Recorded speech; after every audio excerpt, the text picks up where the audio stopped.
전도서 12장 14절 하나님은 모든 행위와 하나님은 모든 행위와 모든 은밀한 일을 선악간에 심판하시리라. 모든 은밀한 일을 선악간에 심판하시리라. 하나님은 모든 행위와 모든 은밀한 일을 선악간에 심판하시리라. 하나님은 모든 행위와 모든 은밀한 일을 선악간에 심판하시리라.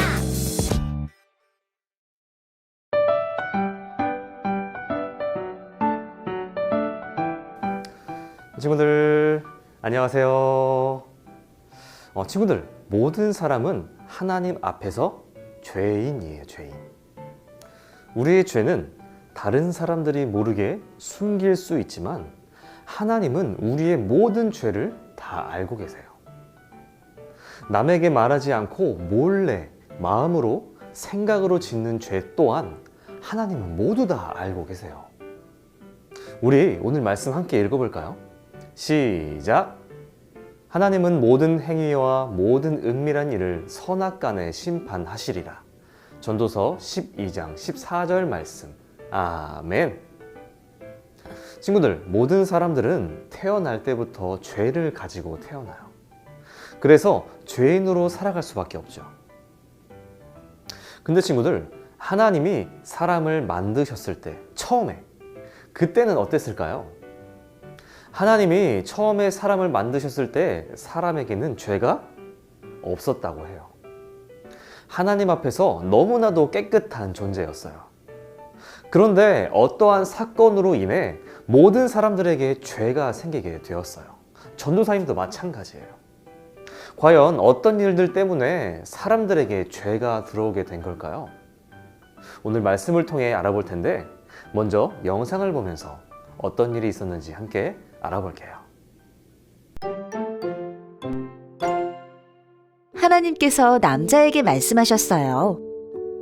이 동산에 있는 나무들의 열매를 마음껏 먹어도 좋다. 하지만 선악을 알게 하는 나무의 열매는 먹지 말아라. 이 나무의 열매를 먹으면 반드시 죽으리라. 하나님께서는 다른 나무의 열매는 먹어도 되지만 선악을 알게 하는 나무의 열매는 절대로 먹지 말라고 말씀하셨어요. 한편 뱀은 아주 나쁜 꾀를 부리는 짐승이었어요. 그런 뱀이 여자에게 다가와 말했어요. 안녕. 하나님이 정말로 동산 안에 어떤 나무의 열매도 먹지 말라고 하셨니? 우리는 동산 안에 있는 나무의 열매를 먹을 수 있어. 하지만 동산 한가운데 있는 나무의 열매는 먹지도 말고 만지지도 말라고 하셨어요. 그 열매를 먹으면 죽는데. 하지만 뱀은 여자를 유혹했어요. 죽지 않을걸? 아니, 오히려 하나님처럼 될 거야. 하나님처럼 된다고? 정말로?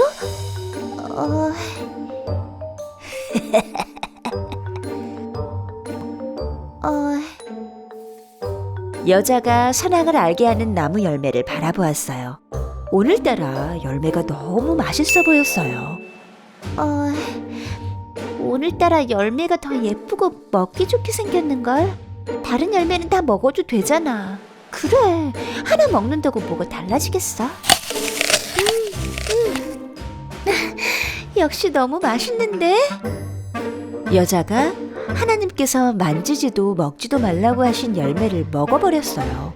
그리고 남자에게도 열매를 먹어보라고 건네주었어요. 이것 좀 먹어봐. 정말 맛있어.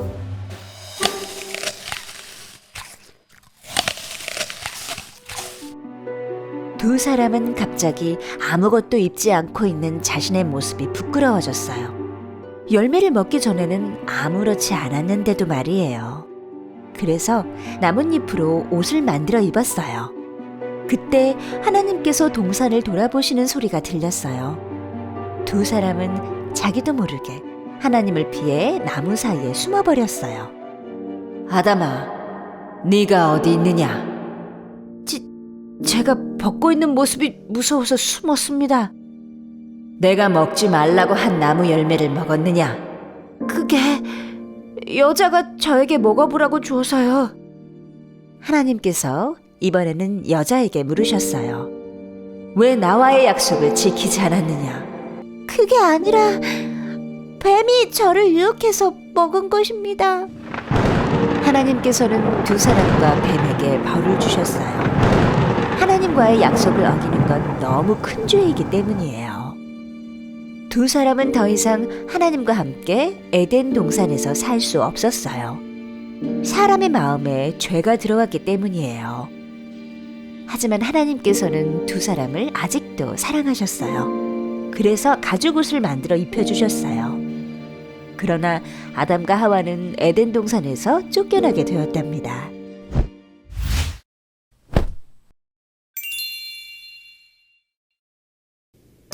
영상 잘 봤나요, 친구들?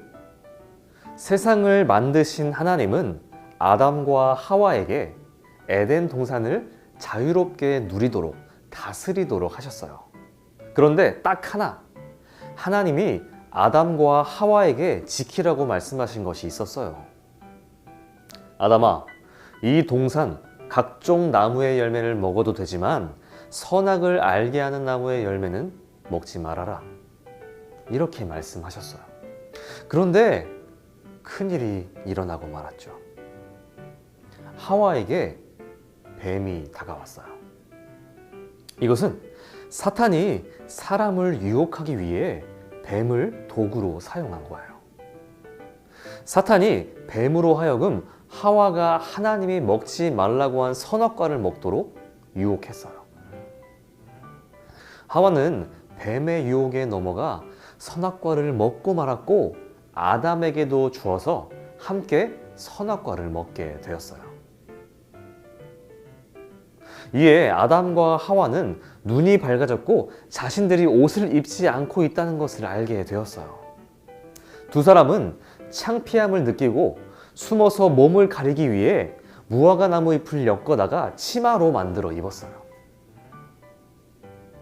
친구들, 하나님이 왜 동산 중앙에다가 나무를 두셔서 이런 일이 일어나게 하신 것일까요?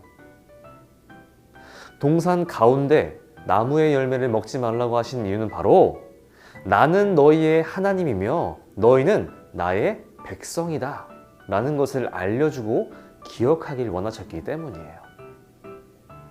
그러나 아담과 하와는 하나님의 말씀에 순종하는 마음이 아니라 하나님과 같이 될 수 있다는 마음을 가지고 있었어요. 나는 하나님의 백성이며 하나님은 나의 주인이십니다 라는 생각이 아니라 나의 주인은 바로 나다가 되어버린 거죠. 친구들, 이처럼 아담과 하와가 하나님의 말씀을 따르지 않으므로 세상과 사람에게 죄가 들어오게 되면서 사람은 태어날 때부터 죄를 가지고 태어날 수밖에 없게 되었어요. 로마서 5장 12절을 볼까요?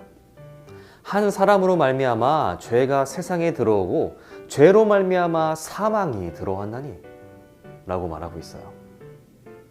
아담의 죄로 인해 그의 모든 후손, 즉 모든 사람들이 태어날 때부터 죄를 가지고 태어나게 되었어요.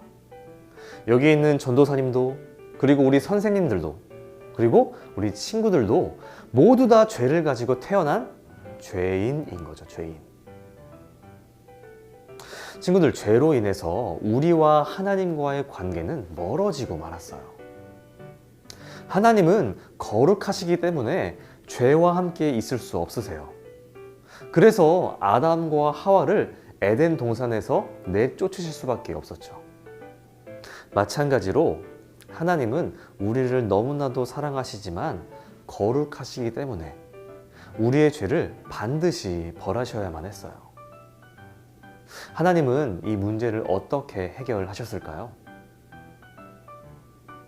하나님은 이 문제를 해결하기 위해 그의 유일하신 아들 예수님을 이 땅에 보내셨고, 예수님이 우리의 죄를 대신 다 가져가셔서 우리 대신 십자가에 달려 죽으시고 또 부활하셨죠.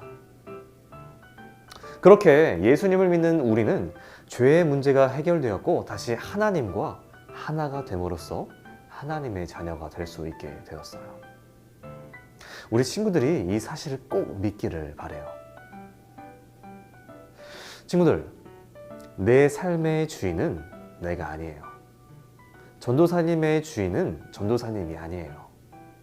누가 전도사님의 주인일까요? 바로 하나님이시죠. 이처럼 우리는 예수님을 우리의 삶의 주인으로 모시고 그 예수님을 항상 기억하면서 살아가야 해요. 그래서 모든 생활 속에서 나의 주인은 바로 나니까 내 마음대로 내가 하고 싶은 대로 할 거야 가 아니라 오직 하나님만이 나의 주인이십니다 라고 항상 기억하고 고백하며 살아가야 해요.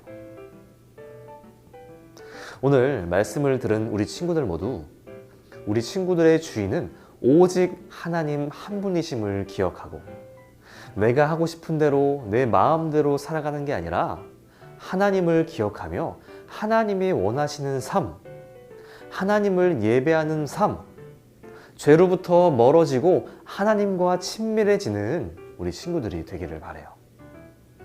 그렇게 하나님을 더욱 사랑하고 하나님을 우리의 마음에 새기며 살아가는 우리 친구들 모두 되기를 바랍니다. 우리 함께 기도할까요? 하나님 감사합니다. 오늘도 우리 친구들이 말씀을 통해 하나님의 말씀을 배우게 하셔서 감사합니다. 하나님, 우리 친구들이 성경의 이야기를 통해 말씀을 배우고 그 말씀으로 세상 가운데 승리하며 살아갈 수 있도록 도와주세요. 오늘 말씀을 통해 우리가 죄인 되었지만 하나님이 우리를 너무나 사랑하셔서 예수님을 보내주시고 우리를 하나님의 자녀로 삼아주신 것을 배웠습니다. 우리 친구들이 하나님의 자녀 되었음을 다시 한번 기억하고 하나님의 자녀답게 세상을 살아갈 수 있도록 도와주세요. 그래서 하나님께 영광 돌리는 하나님을 예배하는 삶을 살아갈 수 있도록 우리를 인도해 주세요. 하나님 감사합니다. 예수님의 이름으로 기도합니다. 아멘.